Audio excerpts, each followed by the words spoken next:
Menertawakan dunia persilatan. Xiao Jianghu. Audiobook, novel silat. Cerita, Jin Yong. Jilid 14. Tiansong terbaring lemah dengan tubuh berlumuran darah. Janggutnya yang panjang sudah basah pula dan berwarna merah. Dengan suara gemetar pendeta itu lantas berkata, "Pagi itu, aku bersama keponakan Ci sedang berada di rumah minum pemabuk dewa di Kota Hengyang. Kami melihat Ling Huchong sedang bersama Tian Boguang, dan juga seorang biksuni muda." Melihatnya bercerita sambil terengah-engah seperti itu, Liu Zhengfeng pun berkata, "Kakak Tiansong, kau jangan bicara lagi. Biarlah aku saja yang menceritakan kepadanya apa yang telah kau alami tadi." Usai berkata demikian, ia lantas menoleh kepada Lao Denwo dan berkata, "Keponakan Lao, kalian semua dan juga keponakan Ling Hu datang kemari untuk mengucapkan selamat kepadaku. Dalam hal ini aku sangat berterima kasih dan juga menaruh penghormatan yang sangat besar kepada kakak Yu, guru kalian. Namun kita juga tidak tahu bagaimana keponakan Ling Hu bisa sampai bertemu dengan Tian Boguang. Hal inilah yang perlu kita selidiki. Serikat pedang 5 gunung bagaikan keluarga sendiri. Jika keponakan Ling Hu memang benar-benar bersalah, maka sebagai orang tua sudah sepantasnya kami memberikan nasihat." "Nasihat apanya?" "Lebih baik bersihkan perserikatan ini dengan cara memenggal kepalanya," bentak Tian Men. Liu Zhengfeng menghela napas dan berkata, "Kakak Yu selalu menerapkan peraturan yang ketat di dalam perguruannya. Selain itu perguruan Huashan juga memiliki nama besar di dunia persilatan. Kali ini keponakan Ling Hu melakukan sedikit kesalahan." "Apa? Kau masih memanggilnya keponakan?" "Keponakan bangsat," sahut Tian Men kembali menyela. Seketika ia teringat kalau dirinya adalah ketua perguruan ternama sehingga tidak sepantasnya mengucapkan kata-kata makian seperti itu, apalagi di hadapan biksuni Dingi. Namun karena kata-katanya tidak bisa ditarik kembali, ia hanya menghela napas dan duduk kembali dengan gusar. Lao Denwo berkata, "Paman Liu, mohon ceritakan kepada saya apa yang sebenarnya telah terjadi." Liu Zhengfeng menjawab, "Begini, kakak Tiansong telah bercerita kepada kami bahwa tadi pagi ia bersama seorang murid kakak Tian Men yang bernama Ci Bai Cheng singgah di sebuah rumah arak bernama Pemabuk Dewa di kota Hengyang. Begitu naik ke loteng atas, mereka melihat ada 2 orang laki-laki dan seorang biksuni muda duduk bersama minum arak dalam satu meja. Mereka adalah si penjahat cabul Tian Boguang, keponakan Ling Hu, dan murid biksuni Dingi yang bernama Yilin." Pemandangan itu mau tidak mau membuat kakak Tiansong penasaran. Semula ia hanya mengenali mereka sebagai murid Huashan, murid Hengshan, dan seorang pria berpakaian rapi bersih. "Biksuni Dingi, tolong jaga perasaanmu," keponakan Yilin dalam keadaan terdesak. Sepertinya ia ada di sana juga bukan atas kehendaknya sendiri. Menurut kakak Tiansong, Tian Boguang seorang laki-laki berusia 30-an dan berpakaian serba rapi. Tadinya ia tidak tahu kalau orang itu adalah Tian Boguang, sampai akhirnya terdengar keponakan Ling Hu berkata, "Saudara Tian, mari kita minum lagi. Meskipun ilmu meringankan tubuhmu tidak ada bandingannya di dunia persilatan, namun dalam hal kekuatan minum, kau tidak bisa mengalahkan aku." Tanpa ragu, kakak Tiansong langsung menyimpulkan bahwa orang bermarga Tian yang ahli meringankan tubuh sudah pasti hanya Tian Boguang seorang.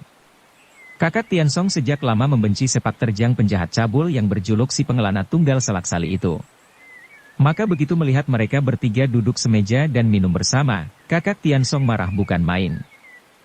Lao Denwo menunduk termenung membayangkan pemandangan di rumah minum tersebut. 3 orang duduk semeja, yang satu seorang penjahat cabul, yang satu seorang biksuni muda, dan satunya lagi seorang murid pertama perguruan Huashan. Siapapun yang melihat sudah pasti merasa aneh.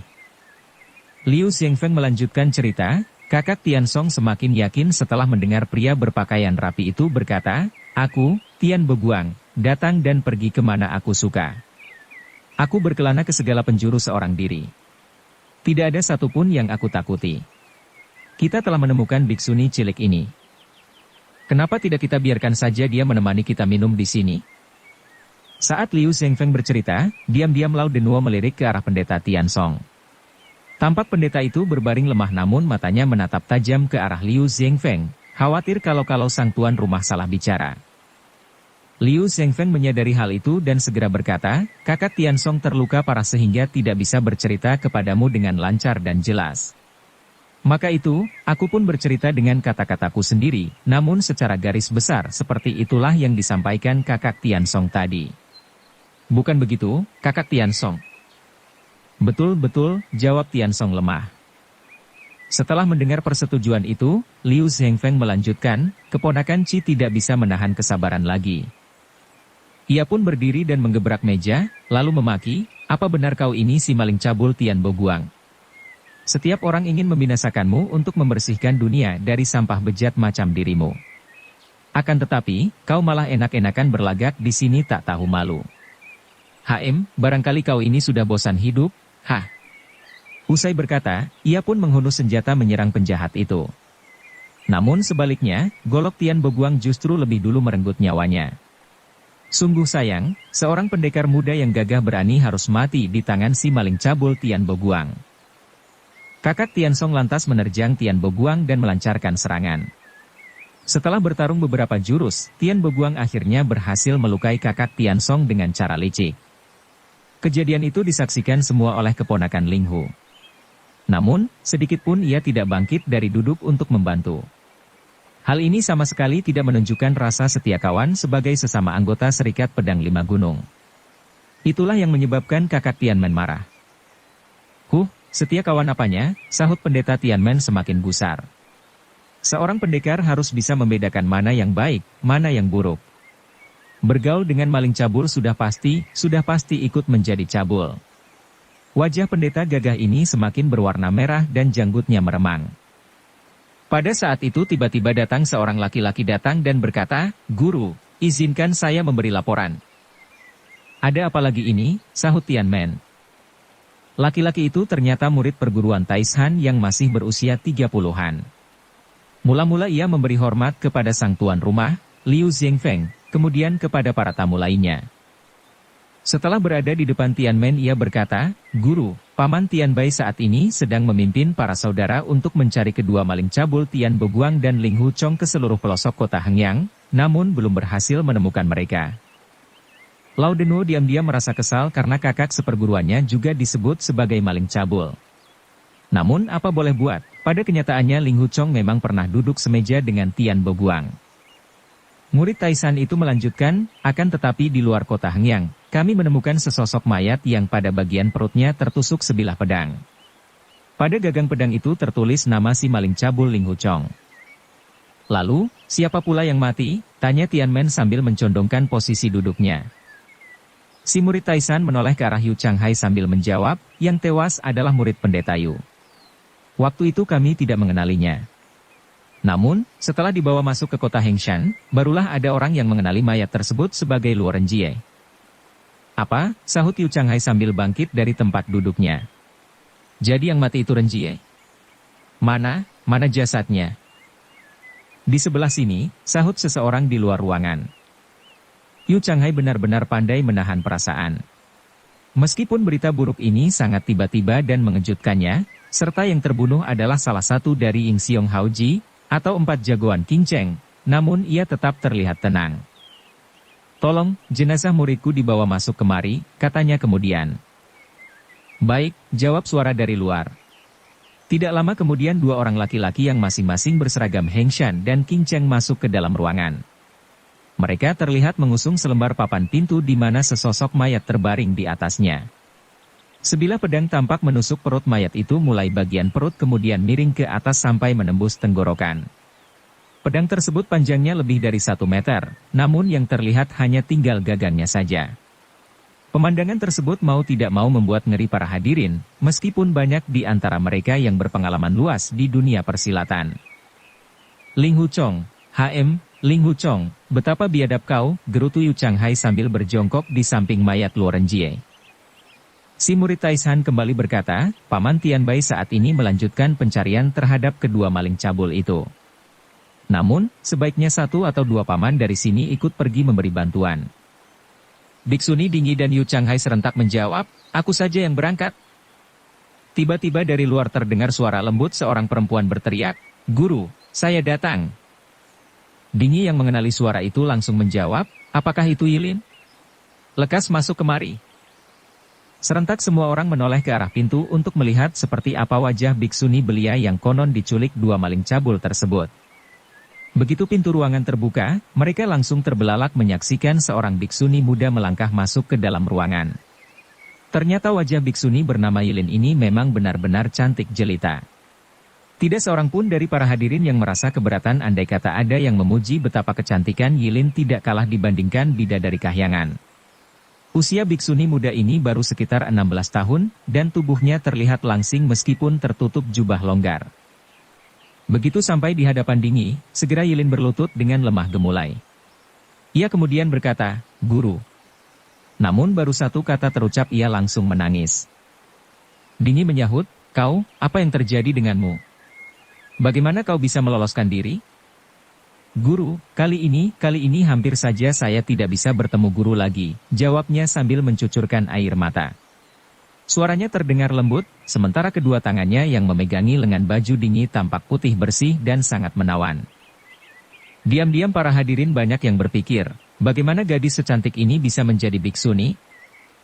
Hanya Yu Changhai saja yang melihat biksuni muda itu dengan sekilas pandang.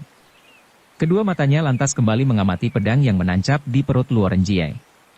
Pada gagang pedang itu teruntai hiasan benang berwarna hijau, dan pada permukaan bilah pedang di dekat gagang terukir beberapa huruf yang berbunyi, Huashan Ling Hu Chong.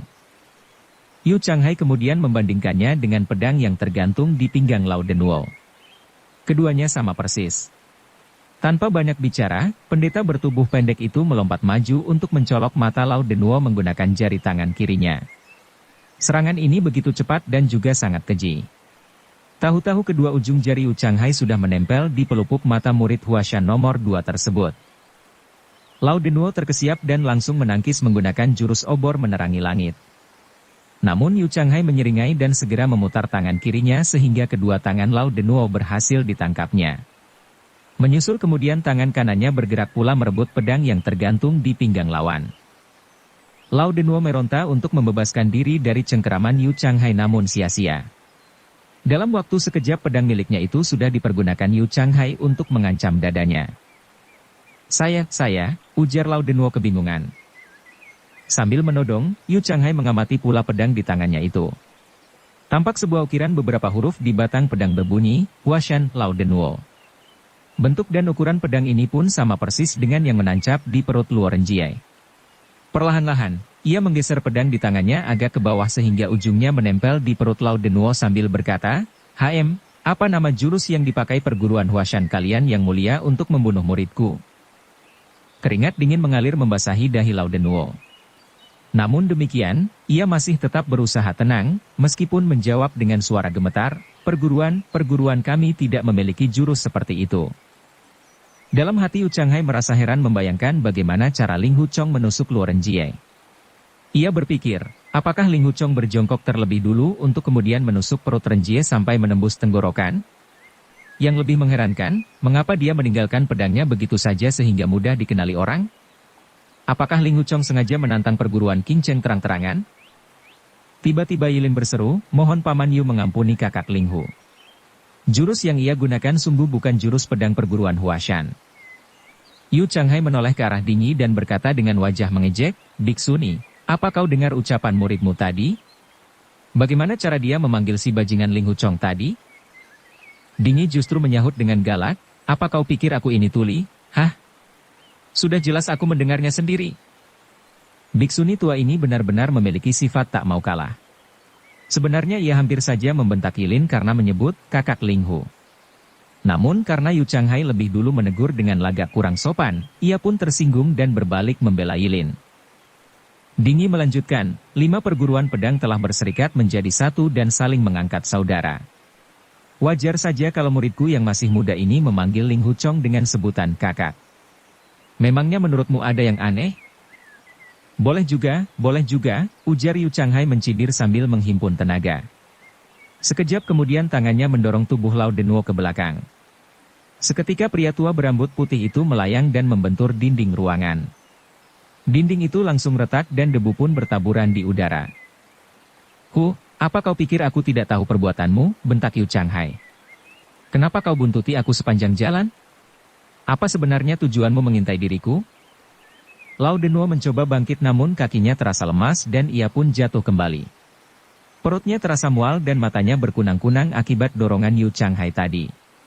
Tanpa daya, ia pun duduk di lantai sambil berpikir, celaka, ternyata keparat pendek ini mengetahui kalau aku dan adik kecil telah mengintai perbuatannya.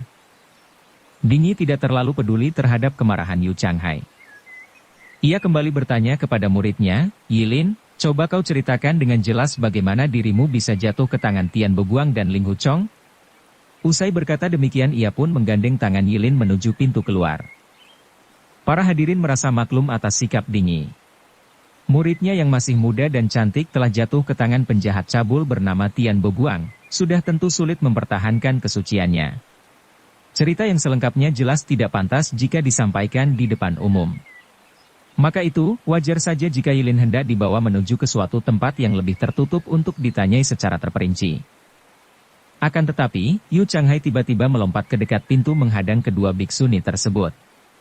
Ia berkata, masalah ini sudah merenggut 2 nyawa. Hendaknya biksuni Yilin bicara di sini saja agar kami semua ikut mendengarnya. Kalau yang terbunuh adalah keponakan Qi, mungkin pendeta Tianmen tidak terlalu memikirkannya, karena di antara murid-murid Serikat Pedang 5 Gunung sudah saling mengangkat saudara. Akan tetapi, muridku yang bernama Luoren Jie memang tidak sebanding untuk mengaku saudara terhadap Ling Huchong. Biksuni Dingi seorang perempuan tua berwatak keras. Bahkan kedua kakak seperguruannya, yaitu Biksuni Dingjing dan Biksuni Dingxian biasa mengalah kepadanya. Kali ini di depan umum ia disindir secara langsung oleh Yu Changhai, sudah tentu amarahnya terusik. Wajahnya terlihat merah padam dan tangannya bersiap melayangkan pukulan. Liu Zhengfeng sudah lama mengenal Dingi sehingga hafal dengan perilaku biksuni tua ini. Baik Dingi maupun Yu Changhai sama-sama tokoh papan atas di dunia persilatan. Apabila keduanya sampai bertarung, tentu akibatnya benar-benar mengerikan. Maka itu, sang tuan rumah tersebut segera bergegas menengahi kedua pihak sambil membungkuk hormat. Kakak berdua adalah tamu kehormatanku. Bagaimanapun juga hendaknya kalian memandang kepadaku. Tolong jangan bertengkar sekarang. Memang kuakui pelayananku sangat jauh dari memuaskan. Untuk itu, mohon dimaafkan, ujar Liu Zhengfeng. Adik Liu, kau ini bicara apa? Sahut Dingi. Aku benar-benar muak terhadap si hidung kerbau ini yang mencoba merintangi jalanku.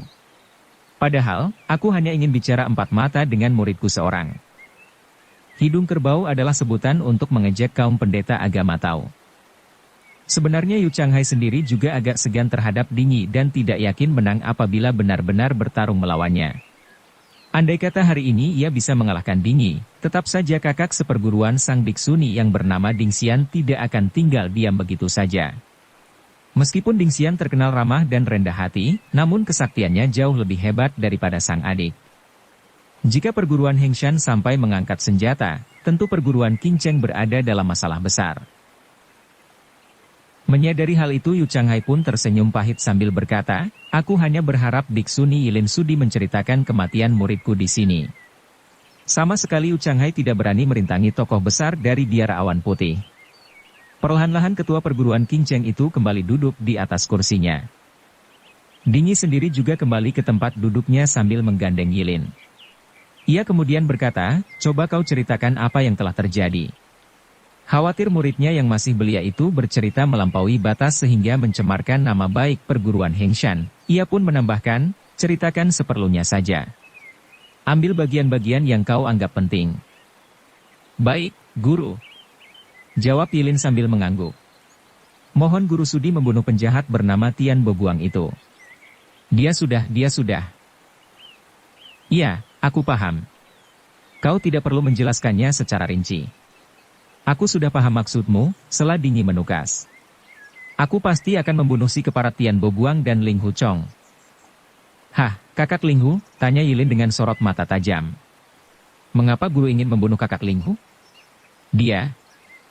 Mendadak air matanya berlinang-linang di pipi saat melanjutkan, dia sudah meninggal.